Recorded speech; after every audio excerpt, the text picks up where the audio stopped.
This episode of Eat It Up is brought to you by Consumers Beverages, Buffalo's beer store. Head over to consumersbeverages.com and find out what's on tap. And by Buffalo.com.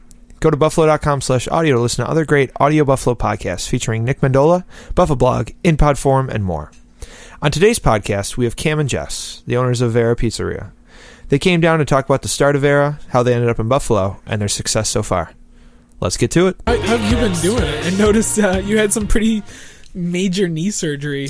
I'm back to normal. Everything's good. I started back to work 2 weeks ago, so I'm back on my feet and nice. Just slowly working my way back into things. I saw some pictures on like Twitter and Instagram. Yeah, it looked pretty serious. Yeah, I know, really. It's so stupid. I think it was from Jess's. I was like, what the hell? Yeah, you never realize how, and thankfully I've had her to take care of me and to really pick up my slack at the restaurant, but you never realize how like fragile the human body is and like what you take for granted. Like, yeah, the doctor was like, you cannot put any weight on your leg for 3 months. Jesus. And I'm like, what the hell does that even mean? 3 months? They're like, yeah, you just cannot walk on this leg for 3 months. And it was dumb. I slipped. I fell on some stairs leading into my house and ended up fracturing my tibia plateau. Had a plate put in there, God.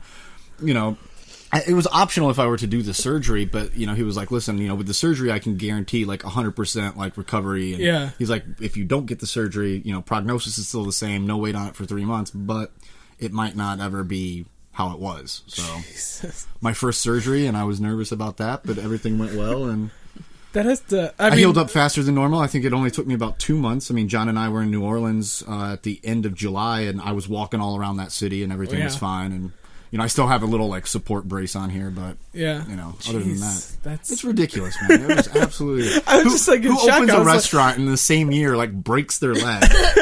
and I just assumed like there was some horrible accident or something. Yeah. I was like, no, just a stupid slip and fall. Like I'm like I'm an elderly person, You're gonna need that like the little keychain. Well, you can, a life alert. Yes, you can need a life alert. I needed that. I laid outside on those stairs for about 45 minutes because she was upstairs asleep with my keys. I tried to call her 4 times, and then boom, my phone dies. So I'm laying there on the stairs, hitting the door, screaming for help. In the city, in all fairness, in the city, people screaming for help is I probably should have screamed fire. More people would have came or something weird. Yeah. So I laid outside for about 30, 45 minutes. So finally, I must have just, pissed off the right neighbor who opened the door. He drugged me inside. I live in a 2-story, house. So I'm like crawling up the stairs. Jeez. And then I'm just like, I finally woke up to like his like screams like Jessica. Yeah. And I was like, what's that? Well, I'm glad to see that you're back in 100%. Back on normal, 100%, ready to rock. Nice. Which is exciting, and it's good. I'm taking my time getting back into it because what we do is so regimented and regulated, and it's not just like just hop behind the bar and whip up some drinks. Everything's a little bit more difficult than that. And when I've come in, I've seen you like in the kitchen. Like it seems like you're kind of running around back there. Right, too. exactly. So I mean that's what when we first opened, I was in the kitchen 4 nights a week with my head chef, and then 2 nights behind the bar. Okay. So now I'll go back to being 2 nights behind the bar, but with me not being in the kitchen, we had to hire a couple of people. So, I'm not going to go in there and just fire people and, take away their hours. So I'll do some lighter work back there, which is good because a lot of prep work and just stuff like that because I'm not a chef. So it'll be, not that I was messing anything up back there, but I'm sure they were just sick of explaining things over and over to me, like why we do it this way. And so I see. But yeah, I'll still be back there a little bit and just more on the front end. John and I have been just so busy, with doing outside stuff. I mean, we're really inspiring like the whole cocktail scene and movement in Buffalo. Yeah, you guys are the pioneers, pretty much. Yeah, and today me and him were just at Salvatore's, training his bar staff. Wow. Which is a really cool thing. John and myself are doing stuff at the Buffalo Club. Nice. Because we get a lot of their members that are in there, and they're like, well, I pay $25,000 a year for this club, and I want a blood and sand, and nobody knows how to make it. It's like, what the hell? So yeah, we've been doing a lot of busy stuff on that way, on that end of the business. You guys are like cocktail consulting. Yeah, exactly, which is cool because I hate this kind of competition mentality that Buffalo seems to have, and I know we only have a small like population of people to kind of pull from, so every restaurant is competing, but at the same time, it's like we just want to better the scene. Yeah. And it's like, if we can get every bar to make a quality cocktail, we're not asking them to like steal recipes and really like do it as much as we do. But if you could just go into basically any place and just get something quality, not like, you know, some Sex on the Beach or something you drank when you were 15, you know. But if you could just get like an adult made beverage, he means at any 21. Place. Oh yeah, 21. Yeah, I mean, well, we're in Buffalo. You could say 19. Yeah, 19. Yeah, you go across the border. That's fine. Yeah. Well, no, I mean, because we've had like chefs down here, like Steve Gedge or James Roberts, and like they're all about that. They're all about teaching everybody and like raising the general game of Buffalo's culinary scene, and nobody's worried about. Like James will tell me like, I'll show a guy how to make something, but I'm always going to be the guy who makes it the best just because I'm the best. Like, he doesn't mind sharing ideas and things because he's confident that, you know, like, I'm always still going to be top dog. Exactly. Well, that's what John said, too, you know, when we first, you know, bartenders started coming in and, you know, we're also forthcoming with information and, like, you know, what they do behind the bar. And John said, you know, people would just kind of, like, give him weird looks, like, why are you telling me this? Like, they, you know, like, didn't trust him or something. Yeah. Like, we're telling him, like, bad information. But, you know, you go to a city like, you know, New York, and we just go into these places like EO or PDT, and the bartenders and the bar managers are just, they're so welcoming. They're like, yeah, this is what we do. You know, what do you do? This is my trick. You know, what do you do for that? So we want to, you know, that's always kind of been the mission. Like, exactly. You know, we don't want to be the only ones doing it. Yeah, exactly. Because, you know, it pushes the boundaries. Because all of a sudden, if everyone's doing it at such a higher level, well, then you have to even raise the bar even higher. Yeah, it puts some pressure on you guys. It puts some pressure on us because it's like, you know, not every drink that comes across our bar is perfect, you know, and we could definitely, you know, spend a lot of time perfecting what we do. But at the same time, like, I would love for someone completely out of the box, and I love talking with Gedra and James Roberts about stuff like this because it's just like, oh, well, have you ever tried to do it this way? And they're taking some completely, you know, out of the cusp, you know, idea from the kitchen, and saying like, well, you could try it this way, and then we do it, and it's like, wow, that's 10 times better. That's awesome. Like, thank you for that, because now our cocktails can go, you know, even higher. Exactly. You know, and it's, you know, it's the same thing. It's like you do something so good, and you really strive to do it, but we're constantly striving to do it better. That's good. You know, because it's. If you just keep doing things the same way, it just gets boring after a while. True, you know, very true.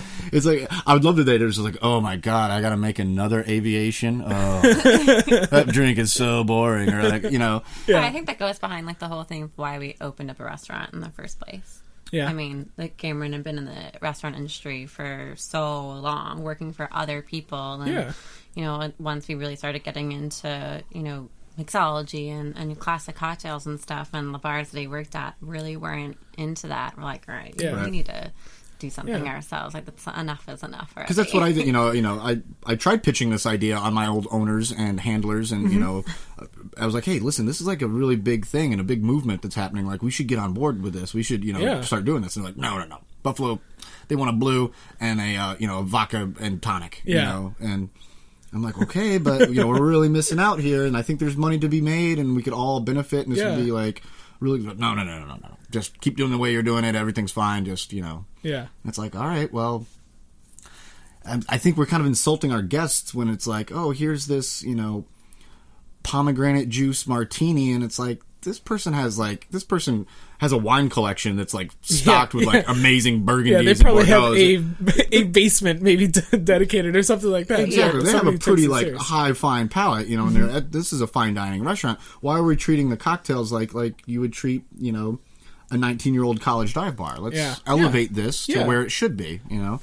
So that's, you know, what we strive to do at Vera, and have been doing very well at it, and I'd say inspiring other bars to really kind of take a look at what they're doing, and which is great because I love my place to death, but you know, sometimes I just want to have a good cocktail somewhere else. Yeah, and I don't want to feel like a pain in the ass ordering it. Be like, oh, I just like I'd like a Negroni. Oh, what is that? Every time we go somewhere and he like looks at the bartender and he's like, "Can you?" I'm like, "Oh no." I do. I'm guilty of that. I am very guilty of that. I wish I could, you know, tone that down a bit. Well, you're spoiled a little bit. Yeah, exactly. Yeah. But, you know, I want to be just like, leave it in their hands and trust them. Yeah. Right. Exactly. And now, or tell somebody, like, just make me something. Like, what? Just make me something right now. And, you know, it's not going to come back a rum and Coke. Right. Exactly. Yeah. You're like, oh, right. I told them I liked rum. I got a rum and Coke also. Yeah. Well, so let's talk about how you guys got here, because both of you are not Buffalo natives, correct? Right.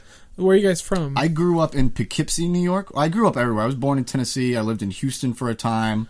I tell people I grew up in Poughkeepsie, but that's where I spent my high school years. Okay. A little town outside of that called Fishkill. It's right on the Hudson, probably about 45 minutes or 20 minutes from the CIA up there. So, beautiful area. That's where I spent high school, and then moved down to New York City, and I stayed there for a while, and then moved up to Buffalo. My parents had moved up here about, what is it now, Jess? Like 12 years ago? Right. Right. So I came up 10 years ago. Wow. Yeah. And then I'm from Long Island originally. Okay. Oceanside. And I came up here for college in 2002. Oh, okay. Yeah, so as of actually this month, this is 10 years in Buffalo for me. Wow. Yeah. And then we met like 9.5 years ago. Okay. Oh, so right Yeah. Right around there, yeah. Picked her up in the bar, underage girl. Nice. Yep. 19. Yeah, that's pretty common. I won't say where. Yeah. It's a chalked ID. Yeah. Chalked IDs. Oh. I'm such a loser. I remember chalking my ID to get into like R movies and stuff like that when I was like 15 or something. Well, I was 16. I was born in 1980, so there was nothing that I could chalk my ID into. Yeah, you're it's pretty like, much. Yeah, I was like, well, I'll make it an 8 or 6, and like, they're like, oh, yeah, you're not 40, dude. Like, honestly. Yeah. I had to like steal like friends' older brothers' IDs. Oh, and yeah. that kind of, yeah, exactly. Yeah. And so how did you get your start in the restaurant game? Well, my dad managed 5 restaurants in Houston, Texas. That's what took us to Houston when I was between the ages of 7 and 14. They were Tex-Mex places. They're still there, called Sweet Mesquite. Everything was awesome. It's just kind of like, Tex-Mex, but they cook everything over mesquite wood. Okay. So everything's grilled on mesquite wood. So I grew up in the restaurant environment, basically. Working, we couldn't afford daycare all that much, so I'd go to work with my dad. He was the manager, so whatever, and I would just beg him for jobs to do, and he'd send me back in there with some gnarly Mexicans, and like these guys were like, if you ever read like Bourdain's book about some of the people he's worked with, these guys, they'll just put their hand right on the flat top and just look at you, just crazy stuff I saw. So that, and working with the people like that, you're like, these guys are like superhumans. Like I want to be them. Like I want to do that. So that was where I guess I fell in love with the restaurant business, and then doing a stint in college for a while, always working in restaurants, throughout growing up in life, and then moving to Buffalo and working in restaurants, and it finally was just like, people get the mentality, and especially in the U.S., that being a server or being it's like a transient job. Like, I'm just waiting to do what I'm doing, and that's fine. But I remember kind of coming to grips with it and just like, I'm really good at what I do. I love it. Like, so why am I messing around doing anything else? Yeah. Let's just keep doing it better, keep learning, and hopefully eventually take it to the next level. So I'd work my way up, from, server to head server to bartender to head bartender to bar manager to general manager. And so always front of the building? I was always in front of the house. Or front of the house, right? Yeah. For those of you listening, I'm kind of good looking.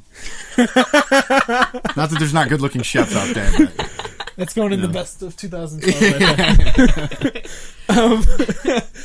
So I mean, what was did you have a plan? As you were working in restaurants, was there ever another plan that you were thinking about? Were you pretty much dedicated from the get go? No. I mean, I wanted to be anything. I mean, I wanted to win the lottery. I still want to do that, but I wanted to. I don't know. For a while, I wanted to be a philosophy teacher, professor. That was kind of I was working my way up through that in college. I feel like there's a parallel between that and a bartender. I feel like there definitely is. Yeah, exactly. Yeah, I probably should have studied more in psychology, because that's what I seem to get is people that need some head case work. Yeah. But yeah, so I mean, there was that. Then more I even kind of played with the idea of becoming a liquor rep or wine rep, even when I was serving, because I was like, these guys have the best job. They just drink all day. This is awesome. They're getting paid vast sums of money just to here, drink this booze. It's great. Yeah, it's a pretty sweet. So it was a pretty sweet gig, yeah. So, but then after that, and whatever, it was just kind of well, being a general manager, this is cool. Work with that a couple of years, and then I think we both kind of just said, it's like, well, it's kind of our dream to own a place, and this is kind of like, we're good enough, we could do it, and it was kind of perfect timing too. Yeah. When we started just talking about it, and we had looked at a couple different spaces before we landed at 220 Lexington, where we are now. And I was working for an architect downtown. Okay. And so I was around all of these people. So I kind of like knew the process, like the building, permit process and everything like that. And we hired one of the architects that were in the office to do our place, and he had done other restaurants. So I kind of like done my due diligence on that aspect. You did. I mean, you did a great job because your place is gorgeous. Oh, thank you. Thank you. I remember the first day we went there, I was like, I'm excited that something like this is in Buffalo. Yeah. And we've heard that so much too. Yeah. So then we were looking for a spot. And our landlord at the time, or our property manager at the time, knew that we were looking for somewhere.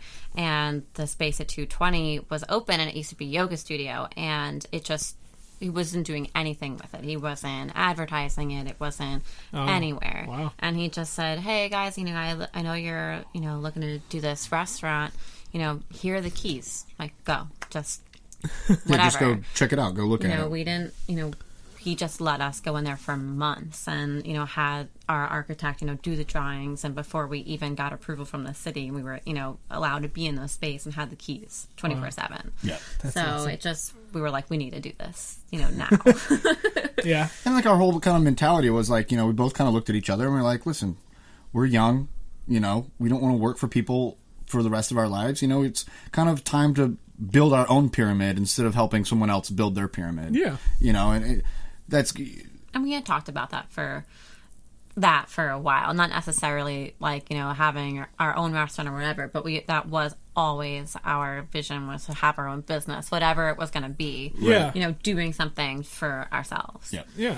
And so how long like as you're thinking of starting a restaurant, like was it always going to be Italian with the like mixology part, or were you guys playing with different cuisines and different ideas? Really what kind of dictated what we were doing was the space itself. I have probably 4 other business like plans at home that I wrote up, and they were almost like space specific. Yeah.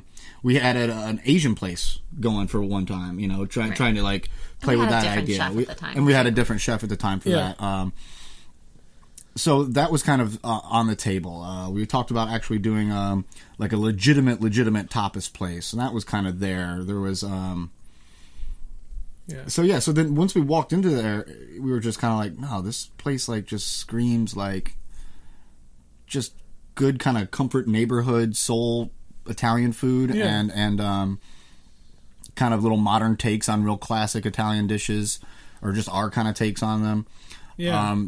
And the cocktails were always a part of it. Yeah. From like day one. From day one, yeah. The scariest thing is we really didn't know what we were doing when it came down to the cocktails. We all knew how to make drinks and stuff like that, but we had to go out and really do some research about how the pros are doing it. And we went to New York, we went to Philly, we went to Toronto, we went to Chicago, and just like went to as many bars as possible, but not complaining at all. It was great. Yeah. Well, so how did like you guys get into cocktails? Clearly you guys must have had a enjoyment or appreciation of it beforehand, and obviously in Buffalo before you guys, it didn't exist. Exactly. And, so is that something you guys just like picked up from traveling and things? I think a little bit, especially like we go down to visit my parents, a couple of times a year. Mm-hmm. And so, we always go into Manhattan and, try, a friends bunch would of take us to this places. place. I'd be like, what is this? This is amazing. Like, what the hell is going on here? And like, PDT is, I think I've seen you guys maybe there before or check in or something, but that place is...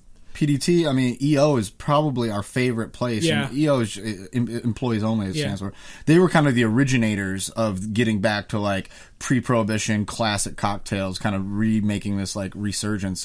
It was inspiring to go there too. I think that was the place when we walked in. I was like, oh, that's why we're doing this. Yeah, exactly. I when I was in New York in April, I wanted to go there really bad, but like just the wait was like killer. Mm-hmm. But we went to Death and Company instead, and that place was... That's great, yeah. That place was... And all those places are really great. What I just love, and even John and Jessica like love so much about EO, is the party vibe still is there.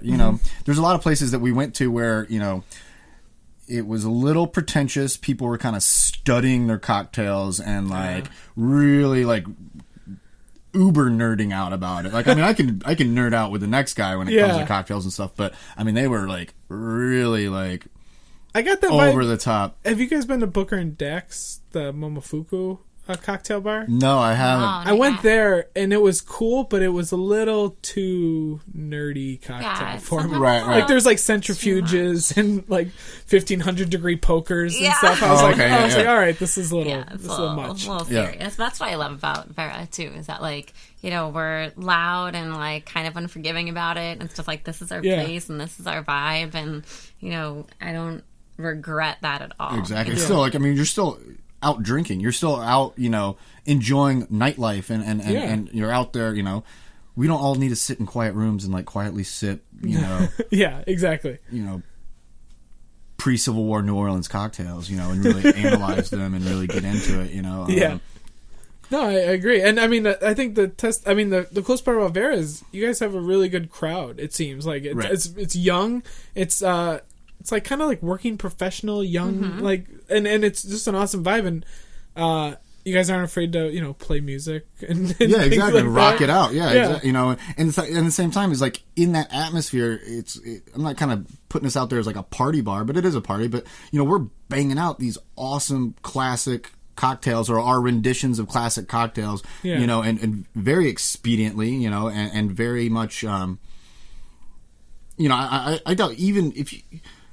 I'd be hard pressed to even go into like a college dive bar and see a bartender making like 10 drinks at a time, let alone us making 10 classic cocktails at a time. Yeah, I mean, those aren't like simple cocktails. No, some of them are, but are more simple than others. But I mean, a lot of those cocktails are labor intensive. Yeah, and even like the prep that goes into it beforehand. Is a lot of places don't really want to sign up to do that, and that's disappointing because I'm sorry. Fresh lime juice and fresh lemon juice and simple syrup is going to taste a million times better no matter what than sour mix. Exactly. You know, and that's... Yeah. And that's really what kind of sets it apart, is really kind of taking ideas that you would expect a kitchen to have and putting them behind a bar. Yeah, exactly. You know, and that's like, wow.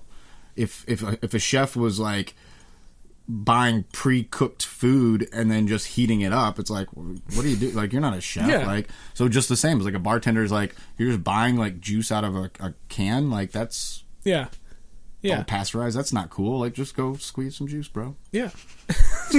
I need a t-shirt that says squeeze some juice, slogan. bro. Oh my god, that should be your first shirt. T-shirt. That should be your first shirt. Yeah, squeeze some juice, bro.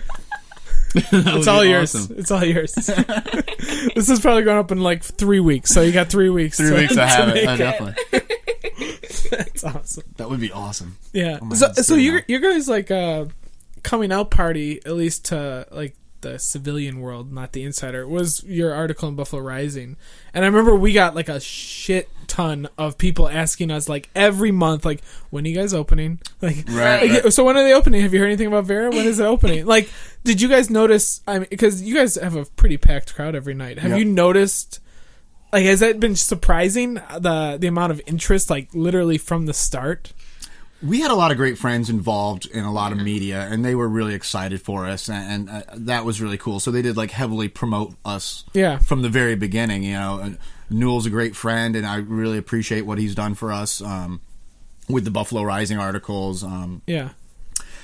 Krista, I didn't really know until we had opened, but I mean, she's been such a proponent. Is that the word I'm looking for? Like positive, she's fantastic, she's awesome. I mean, even you yourself and what you're doing, I mean, it's great. And it's all just kind of making, you know, like you said, Buffalo upping its game and raising the bar. I think even with that, we didn't really know. I mean, when we were especially, you know, with the food we were comfortable with. Like, we love our chef, and we knew that we were putting out a good product, and like we knew what we were doing. We had that set. The cocktails were a little scary because even though like we fundamentally like knew what we were doing and skills wise and everything, like knew that we had everything was solid, but like charging $10 for every single cocktail that we serve pretty much was a little scary. Like, is Buffalo really going to be receptive to this? So when, you know, that started to really pick up, we were pretty surprised. We were like, holy crap, like people are actually like, they're picking up to this. And like we knew there was a we knew there were people, in the city and foodies and stuff that would like pick up to it. But I think that, just the price, we were like, I don't know if this is gonna where people are gonna get it. Exactly. I don't know. And that was the thing too. There's the way we approached it. And when you do the podcast with John, he'll say, both Jessica, myself, John, and Marshall, my other bartender, I mean, last summer we probably spent about $5,000 each, like on our home bars, and we would just like, I would be like helping like construction stuff going out and all day, and then we would all just get together and like practice and make cocktails and really test things out, and then we would sit up awesome like thing. it was kind of a cool thing. Yeah. Like everybody's like birthday parties like basically turned into like we gotta practice these drinks. Yeah, people are like bringing like luggage just full of like just tons of liquor different bottles. booze. Yeah, exactly. And that's what and we tried to like, I guess, approach it from every angle, that because not for nothing, the people that I had worked for are very accomplished restaurateurs in Buffalo, and they're saying, no, that's never going to work. That's never going to work. So, in the back of my head, I'm kind of like, oh, I mean, these guys have been around for a while. Maybe they're right. Maybe they did try this once and it didn't work, or maybe whatever. But, we kind of stuck to our guns with that and really like ironed out like, I guess you'd almost say like arguments as to like why we're doing what we're doing, and like, so if people are like, oh, I just want a rum and coke, or I just want a vodka tea, you can kind of just guide them through and kind of like, this is what we do here, man. Like, it's cool that you want that, and that's great. And there's always a time for a rum and coke or a vodka tea. Do you still? I mean, do you guys still get the rum and coke and vodka and tonic? Yeah, I'll get a gin and tonic somewhere. Yeah, I mean, we actually have we've been. You guys have a great gin and tonic. Yeah. But like, that's my go-to drink. When we go out, if I'm just like, I don't know what else to drink, I'll just have a gin and tonic. Like, what? I don't care. That's You're not cocktail elitist. You can still enjoy a. She's not. I am. Yeah. Well, do you think like part of it is because I was thinking about this the other day? Like, since you guys are both not from Buffalo, you didn't go into this business kind of with that Buffalo mentality of like, already somewhat defeatist. Like, there's a part of Buffalo where like everyone's kind of just waiting for something not to work or right, yeah. And I mean, I think like it just stuck out to me, like, you guys are both not from New York City, or you guys are from that area or whatever, and you kind of went into it like, yeah, why can't this work? And I feel like you guys could do that, as opposed to if I was doing it, the whole town would be like, this is not going to work. Right. Well, and I think and I agree with that, definitely. And I think a reasoning for that is, we talked about, after I graduated college, we talked about leaving Buffalo, and, we talked about going to Austin, we talked about going back down to New York, and, a couple other cities. And, we always had that thing in the back of our head, though, like, we want to have our own business. And every city that we looked at, that we thought about moving to, we're like, can we do that? I mean, and we just kind of, one of the reasons was, let's stay in Buffalo, because this is going to be the city but we can actually do that. Whether it's whatever it was going to be, whether it was going to be a restaurant or whatever other kind of, small business, we knew that this was going to be the city that we could do it in financially and just, everything.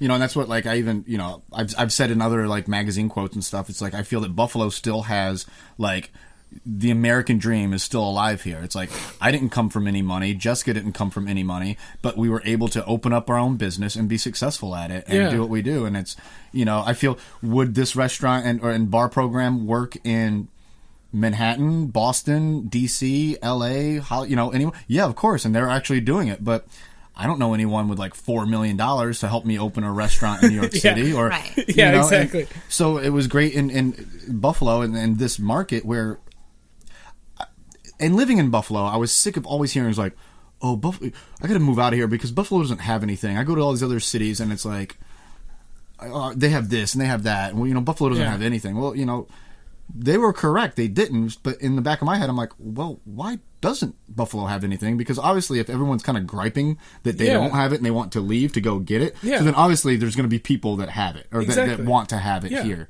And I was just like, well, we kind of planned to say, like, we're going to stay in Buffalo. We're going to, raise a family. We're going to open a business here and, like, give that kind of taste of, like, so people can't complain. I was sick of it because I love the city. I fell in love with it when I moved up here. And I was kind of sick of that whole...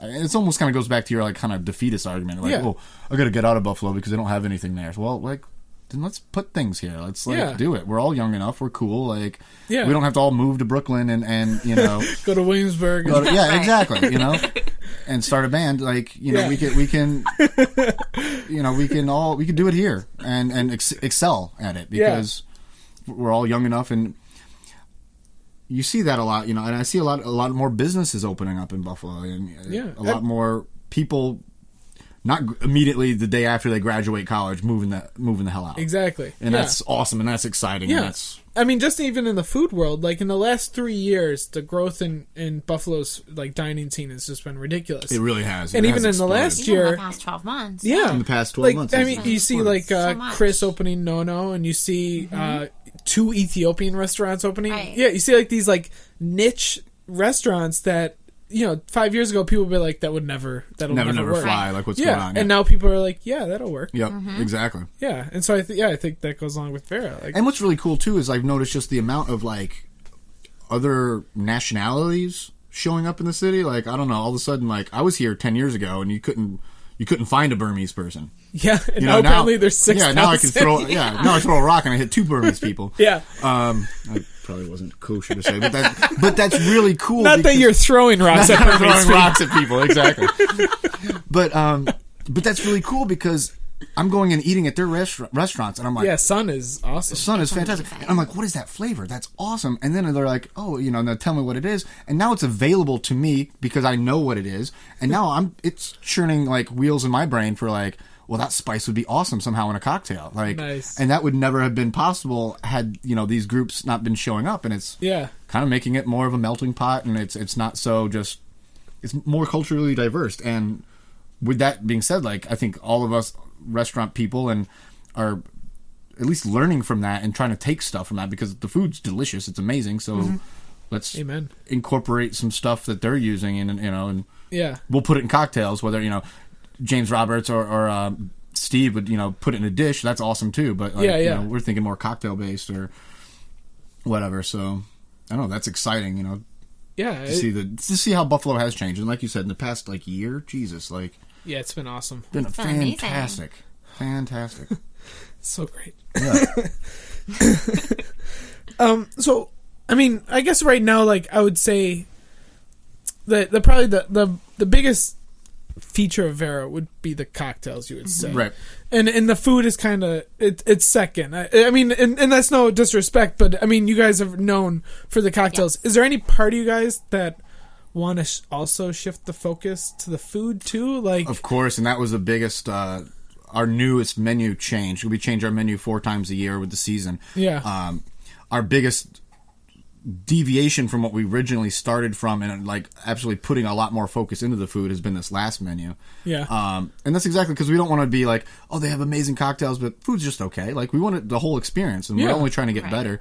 I think it's because of what we're doing with the cocktails and how brand new that is and how successful that has been. I think, of course, you're definitely right. Our food's going to sit in the back seat.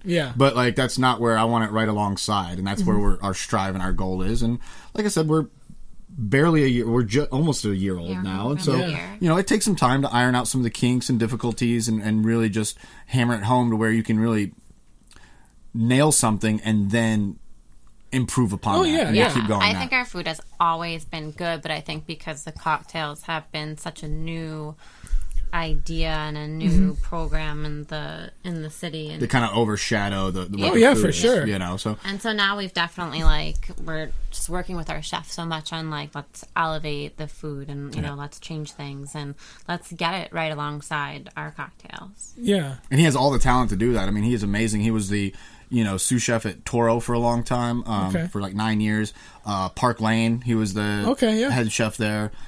So yeah, he's got great talent, and Carl's his name, Carl Wyatt. Carl Wyatt. Yeah. So he's all about it. So it was just kind of I guess, by us being new business owners, by the popularity of what the bar was doing, us trying to keep up with that. Yeah, I was gonna say that. I mean, that probably like took you guys by surprise. Like, holy shit, we're selling way more cocktails than we thought we'd be doing. Exactly. And so it was kind of like, hey, Carl, I trust you. Just keep the kitchen going. Like, just keep doing it, because I don't even have time to like really like sit down with you. And thankfully, he's a really patient guy, and you know, banged it out, served out a quality product. But now he's like, chomping at the bit. He's like, I want to go. Like, let's do it. I mean, we're running sweetbreads on a special now that he made with this amazing blueberry gastrique and parsnip puree. So he's definitely up in the game for like an Italian place. And I guess maybe at the beginning I kind of handicapped him a little bit. I'll take some of the blame there by being like, no, it's got to be all traditional. It's got to be, to where now I'm kind of listening more to him and being like, dude, you like hand the reins over. Like we can break rules. We can now that we know the rules, we can break them all and like let's just have fun and like experiment, and do some crazy stuff. Yeah. So the only other thing when you were talking about traditional, at first there was that talk, and it kind of got a lot of buzz. Yeah, exactly. About the wood fire oven pizza and things like that. So what happened when? I mean, because obviously everyone would love that. Yeah, exactly. Wood fired. I mean, we would have loved to have a wood fired oven, but they're like $25,000. Yeah, and the insurance is like through the roof. Yeah, I mean those are like 900-degree ovens. Right, so there's like 2 different restaurants in Buffalo had fires because they had wood fires. Now the insurance in this area for them. Oh, really? I didn't even know that there was through the roof. So. And just the price of them. I mean, really, it's $25,000. But with that on top, that was just for the oven. I would have had to fly 2 guys from Italy, put them up for 2 weeks. And so they could assemble it, and build it because they build it. Like if you ever see one of those things, you can't buy those. Like no, they're built into the building. They're not going anywhere. They're not going anywhere. Right. Yeah. So like that was a thing. So then for a small business and for new business owners, you have like this limited budget and stuff. I mean, you have to in certain aspects like pick and choose and what you can do and what you can afford. I just kind of was laughing about it because I was looking back like.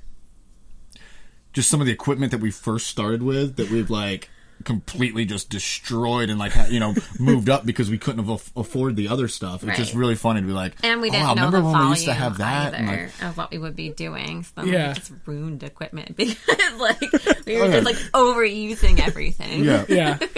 But yeah, going back to that, so yeah, I did come out off the gun, or off the bat with kind of like real traditional.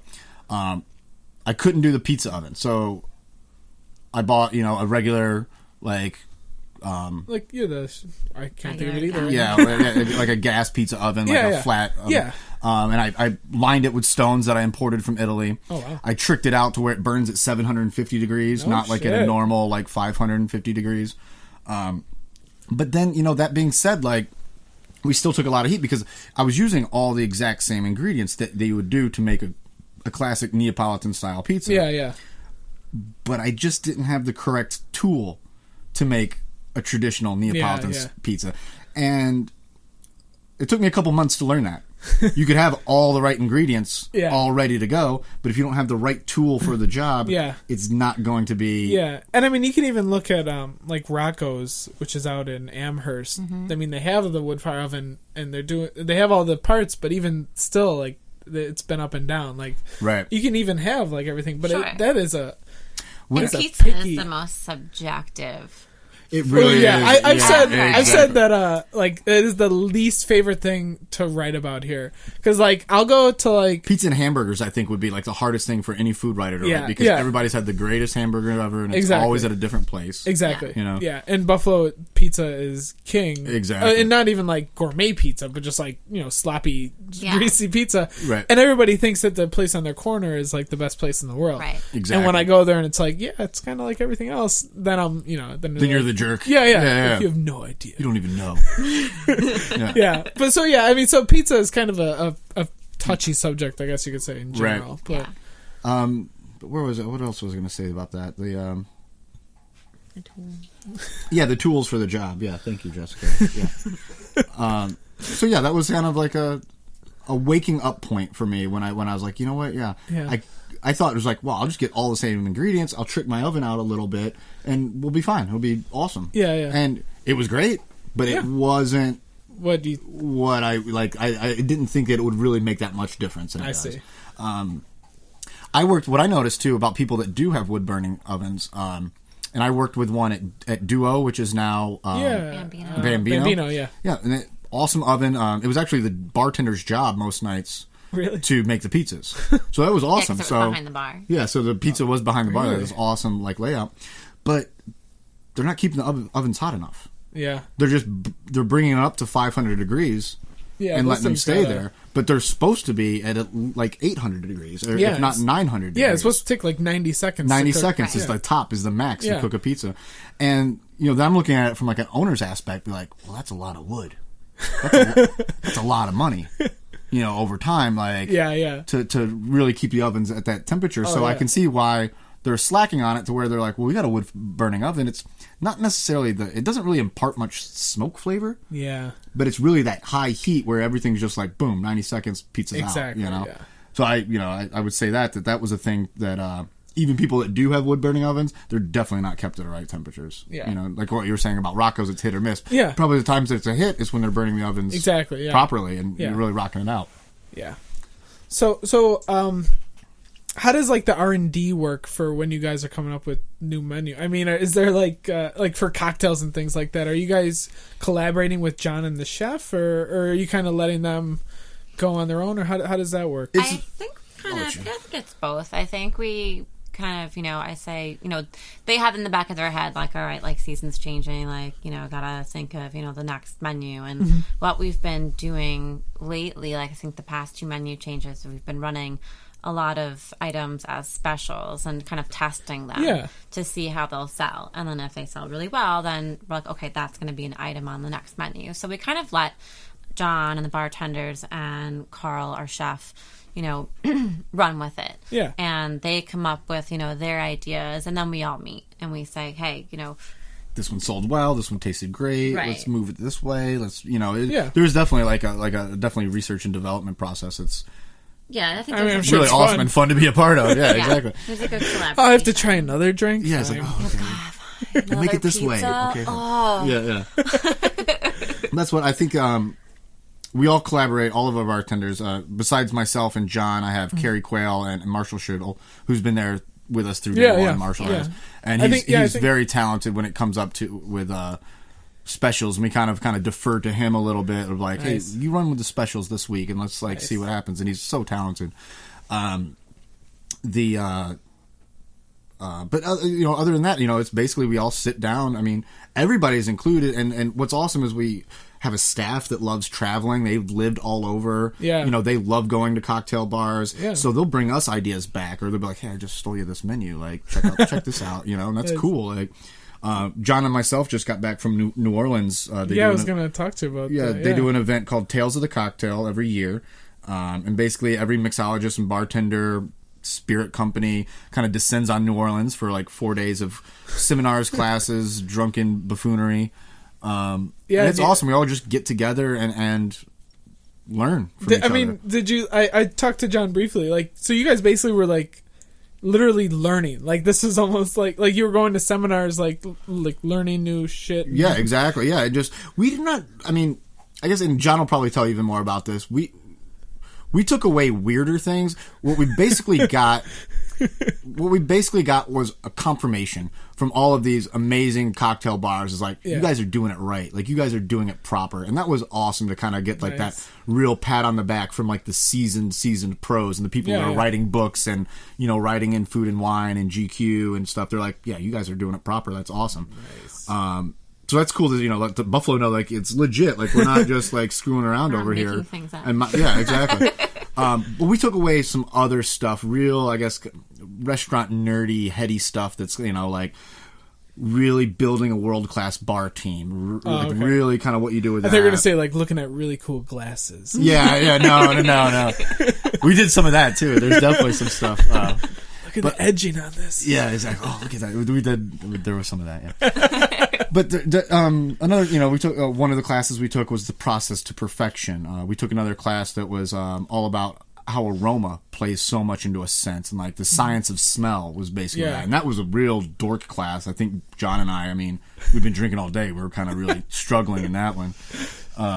Is there a lot of like free like things going on? Like, I feel like so many liquor reps down there. Is it just like things where you're just going, there's Fernet just giving away? Like... Oh, yeah. We didn't pay for a single... I mean, you buy like your passes. So, you buy like because we wanted to take like the seminars, you could just buy like a pass that should get you into tasting rooms, and it'd be like $100. But for the entire week, you would just be drinking for free.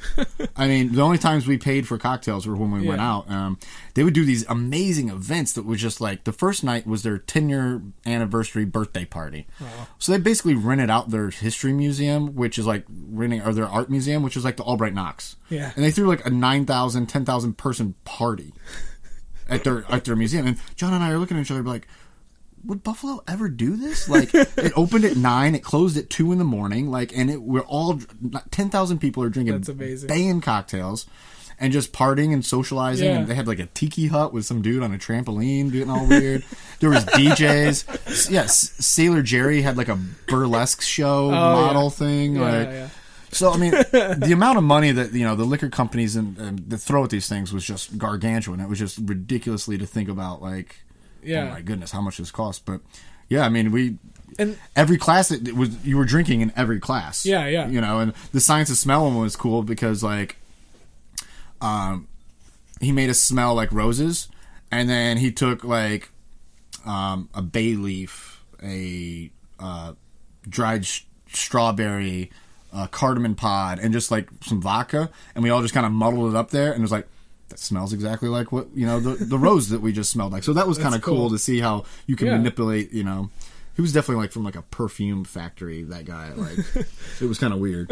Is this more of like an industry event, or were there like civilians? Oh yeah, the general public, anyone's invited to go. I mean, it's definitely more people in the restaurant community, world, and cocktail world, but anyone's down to go. Like, nice. I met some people there that were just like, we're just here to party, and these classes are cool. We all learned something, but I mean, it's, I need to get out on this next one. It would be amazing, and just also, I mean, just the networking things too. It's just like, I mean, especially for you guys, like, meeting other. Well, even it would be awesome for you because you meet other like food writers, cocktail writers, bloggers, like stuff like that would be like, I'm doing this.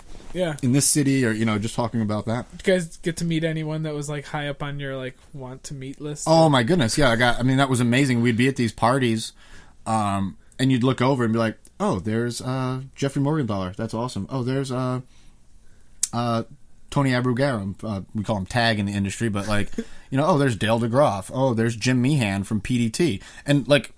I just walked up. I'm like, "Hey, Jim, what's going on? How you doing?" And like, I'm talking with him for like an hour and a half. And then the next day they did another party, and he's there making cocktails. Jeez. And it was like awesome. And it's like, you could talk with them and talk. They're just down to earth, awesome people. Think about it; they're all bartenders, so it's not like they're like pretentious idiots. Like, they're just or shy or anything like that. They're just down to hang out and party. And it was funny. He was like, "Oh, dude, what happened to your leg?" I'm like, Jim Meehan's asking me about my leg.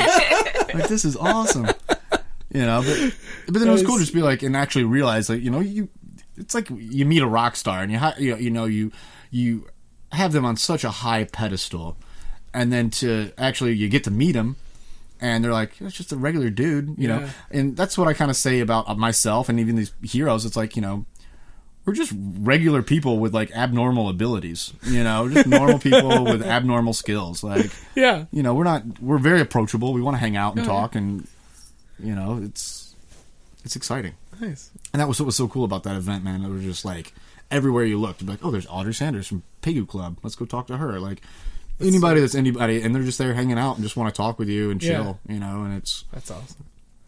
Yeah, I was very jealous. I follow the Tales of the Cocktail on like Facebook, and they were showing all these pictures of all the parties, and just like, I was jealous too. I didn't get to go.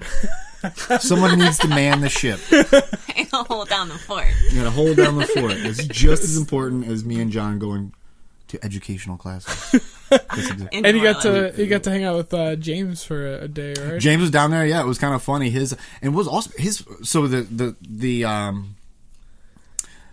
Basically the center of the event was in the Hotel Monteleone and this other hotel called the Royal Sonesta. Both have been there forever in New Orleans. I mean, just like temples. I mean, Truman Capote says that he was born in the Hotel Monteleone. Wow. Not really true, but his mom did go into labor with him there.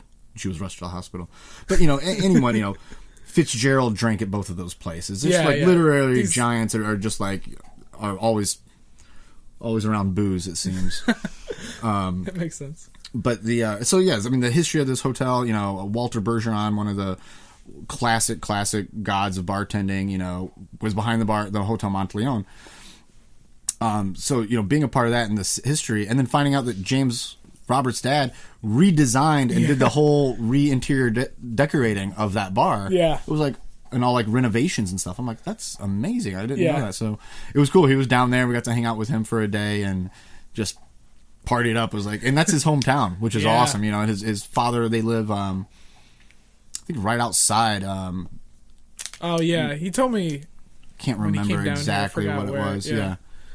Around there. But then, he grew up in that area. So it's it was cool just to have a familiar face too. I mean, I was looking at John's ugly mug for like 3 days. So it was good to get a break from that. So I guess we'll wrap it up. I mean, coming from that experience and going forward, like, what do you guys want to see Vera, become and grow into? Like, what else do you guys want to keep doing? Like, stuff that you haven't done yet? I mean, I guess it's just going to be keeping it simple, keeping it fresh, and keeping it interesting. It'd kind of be like, my main goals. I mean, it's not like we're going to sit back rest on our laurels and just kind of float around. Like, I can't do that personally. Like, I just can't physically, like, just hang back and not do anything or try to make anything. I mean, I'll be honest, it would be tempting because you guys have a pretty successful business going on right now. Yeah, exactly, yeah. And, I mean, you could, keep doing it. I think we always, obviously we always just want to strive to make it better. And, we had talked about doing, like, offering dinners, like not invite only, but, like doing a pairing of, cocktails and dinner. Yeah. And, people pay however much money, like a prefix type of thing. Yeah, exactly. So I think we want to kind of get into more events like that. Yeah. I think another exciting thing that we're doing is because we make all of our own syrups and tinctures and cordials and bitters and stuff. I mean, I'm actually retailing our tonic syrup right now at Nickel City Cheese. And so I think even like exploring that aspect of getting into more of like a retail side for like our house-made grenadine, our house bitters. The tonic did very well at her shop. She was the only one that was carrying it, and you could have bought it at Vera if you just asked for it. I didn't really do that much like promotional like marketing with it, but it was kind of like a tester to see how it went. And then she's calling me, 2 days ago. She's like, "I'm out. I need more." I'm like, "That's awesome. That's great just to kind of see." So I think that'll be an exciting kind of avenue to pursue and see where that'll take us. Got another barrel-aged cocktail coming out in the next week or two. Oh, I had when I was there last time, John found one of the Manhattans. We found an empty box that had actually 4 of those in there. And me and James, I think, split one, and it was it was ridiculous. Yeah, it was awesome. That was fun doing that. So we got another one that's about to pop open. Just trying to think. Yeah, like I said, we have the. Are we talking about the? Oh yeah, go ahead, drop that. Yeah, that's awesome. That's very good. Pass me that line. Well, why don't you talk about it? We're doing a private label with 4 Roses bourbon. Yep. Bourbon. Oh, really? Nice. So we got to taste all these different recipes for bourbon and then pick one. So we're going to be the only bar in, I don't know if it's a state or if like in the very, very, like in our region, who will have this recipe, and it'll be like our bottle. Awesome. We get to have the Vera label on it. So that'll really be cool. Like, our house, bourbon or whatever. Right, exactly, yeah. Basically, the distiller and this distiller manager came into Vera, and they were like, "Hey, listen, like, we have about 20 different bourbons that are only going to be sold by the barrel." Mm-hmm. And they brought us little tastings of them. And so we bought the entire thing. Yeah, we bought an entire barrel. We bought the entire barrel. So you cannot buy any more of this. So we bought it all. It's a beautiful product. We like really bold, spicy, kind of kick you in the ass bourbons. Yeah. And this is definitely one of them. And it's great. I mean, it's aged 9 years and 8 months. Just a really, really good, tasty bourbon, and to be the only people in the I want to say country with it, but I could be wrong. It's definitely at least state. Yeah. Yeah, at least the tri-state area. Whatever, I'll just say like country, whatever. Yeah. Prove you wrong. Yeah. It'll be the only country without my label on it. Exactly. You know? Exactly. So there you go. Right. That'll be exciting. Awesome. And that'll be... They sent me all the labels yesterday, so I should... In the next few months. In the next few weeks, I would say that we'll have that up and ready to rock. Fall menu's looking really exciting. We're getting really... I mean, I've tried the cocktail-wise, I've tried the North Star. The North Star, yeah. That'll actually be on the menu, so that'll be on the fall menu. That guy was Food-wise, we're going to have braised oxtail pizza, which I am personally extremely excited for. Yeah. We ran it as a special a couple of weeks ago, and it was like my favorite pizza that Carl's made so far. Yeah, nice. I think sold out like hotcakes. Yeah, it's going to be really awesome. Good. Yeah. I'm looking forward to it. That should be pretty tasty. I'm trying to think, like, what else? Far future, maybe another place. We'll see. Yeah. Yeah. Yeah, we could always use more. I'm scared to talk about that. That one restaurant right now for me is totally enough. Yeah, it must be a little busy. I'm itching. Yeah. He's already itching. He's been talking about it for like months already. I'm like, whoa, this is enough. Like, I want Vera to be like a well-oiled machine. Yeah. Well, how long has it been? It'll be a year. Well, about since even the start, since planning. Yeah, I think it was like a year and a half of planning. Yeah, and that before of opening. Yeah, before like a year and a half of us planning, and then we opened up. Yeah, a year and a half planning, construction, financials, construction, everything. Open up September 15th. So yeah. It's been in the works for a while. So this should go up before September 15th. Are you guys planning a year party? Yeah. Yeah. We are. I think it's going to be on September 17th. Okay. And it'll be open to everybody. We were talking about doing it invite only, but it's just going to be like open to everybody, and we'll have raffles and nice. Fernet Branca, booze. Of course, Fernet will flow like water. So I think they're going to give us a bike too to raffle off. So my god! Whoever wins that raffle has to join the Vera bike gang. Yeah, do they have to get a tattoo as well? I wouldn't be upset about it. Yeah. Do it, you know? So I have to ask to I guess close out this guy. What is the deal about Fernet Branca, right? Oh, Fernet Branca, yeah. Okay. Well, so what is the? I mean, that is like your signature liquor at this point. Yeah, it's kind of like you guys are very proud that. Are you number one now in New York State? We are number one in New York State, Metro included, which is awesome. That is serious. That is. Because even though it's kind of weird and a lot of people have never heard of it, the people that have in the bars that we have beat out in Manhattan is like, well, really? Like, that's amazing. So what is it about this I want to say it kind of started as a joke that someone was like, oh, here, do a shot of this guy. That kind of grew into like this weird cult following, and like anyone in like the mixology world has probably drinking at least 3 cases to themselves at one point or another. I don't know. I guess we were down at EO, like I said, our favorite place, and just ordered a round of shots, and without even asking, the guys gave us Fernet, and so we're like, awesome, this is fantastic. So with that, we just kind of brought it back to Buffalo, and that was what was really awesome. Is when we first opened, we only got like 2 cases, and everything else was like allocated to New York City. Yeah. So we had to like prove that we were an actual market, and like so we called up. There was like a Fernet drought, and we all got really nervous because Fernet drought. Yeah, we called up and we were just like, ever. it was the worst thing ever. We called up and we were like, oh, we need more Fernet. And they're like, we can't sell you anymore. It's all allocated to Toronto and to New York City. And we're like, well, you have to make an allocation for us. What the hell's your problem? Yeah. Like, and so finally they agreed to do it. And then just from there on, I mean, we go through about, I want to say, between 4 and 6 cases a week. Oh my god! Fernet Branca. Yeah. And you come in there and you buy a cocktail. You're definitely, and like I said, you stay around long enough, you're definitely going to get some Fernet Branca. Yeah.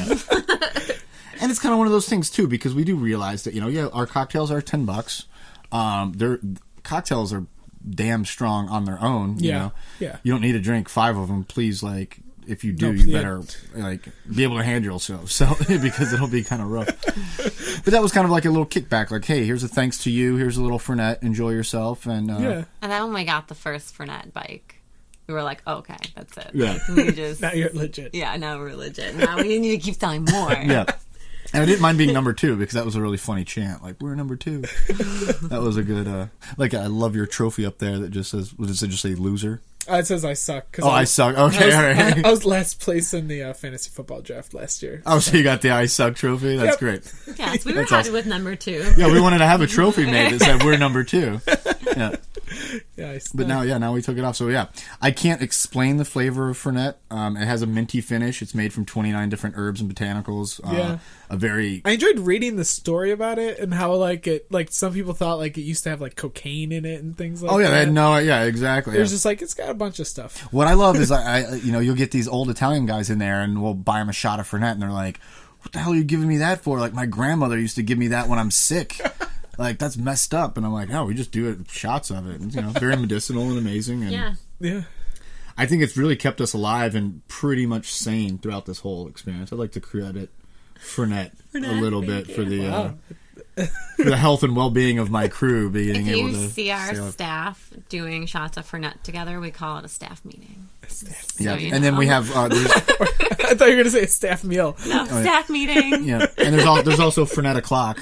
Right, Fernet o'clock. For the kitchen. So at 8 o'clock, everybody in the kitchen does a shot of Fernet. So, nice. Yeah. That's a good tradition. Good tradition. Keeps morale high and everyone working hard.